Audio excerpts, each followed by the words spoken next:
এমনও অনেক নামাজি আছে নাউজুবিল্লাহ, আল্লাহ পাক আমাদেরকে তাদের অন্তর্ভুক্ত না করুন, যে নামাজ পড়ার পরে আল্লাহ রাব্বুল আলামিন এই নামাজটাকে ওই নামাজের মুখের উপর নিক্ষেপ করে দেয়।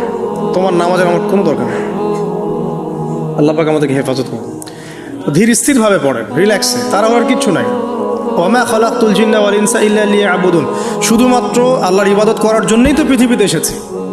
হোক না দোকানটা 5টা মিনিট পরে খুললে কি হবে? হ্যাঁ, জমিতে যান, জমিতে আধা ঘন্টা পরে গেলে কি হবে? যে আল্লাহ পাক আপনাকে বাঁচিয়ে রাখতে পারেন, সে আল্লাহ পাক আল্লাহর পথে সময় দিলে আপনাকে অফুরন্ত রিজিকও তো দিতে পারেন না? আপনি আল্লাহর হয়ে যান, বাকি সব আল্লাহ আপনার দায়িত্ব নিয়ে নেবেন ইনশাআল্লাহ। এমনও অনেক নামাজি আছে নাউজুবিল্লাহ, আল্লাহ পাক আমাদেরকে তাদের অন্তর্ভুক্ত না করুন, যে নামাজ পড়ার পরে আল্লাহ রাব্বুল আলামিন এই নামাজটাকে ওই নামাজের মুখের উপর নিক্ষেপ করে দেয়। তোমার নামাজের আমার কোনো দরকার নেই। আল্লাহ পাক আমাদেরকে হেফাজত করুন।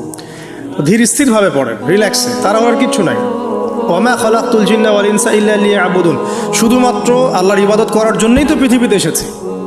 হোক না দোকানটা 5টা মিনিট পরে খুললে কি হবে? হ্যাঁ, জমিতে যান, জমিতে আধা ঘন্টা পরে গেলে কি হবে? যে আল্লাহ পাক আপনাকে বাঁচিয়ে রাখতে পারেন, সে আল্লাহ পাক আল্লাহর পথে সময় দিলে আপনাকে অফুরন্ত রিজিকও তো দিতে পারেন না? আপনি আল্লাহর হয়ে যান, বাকি সব আল্লাহ আপনার দায়িত্ব নিয়ে নেবেন ইনশাআল্লাহ।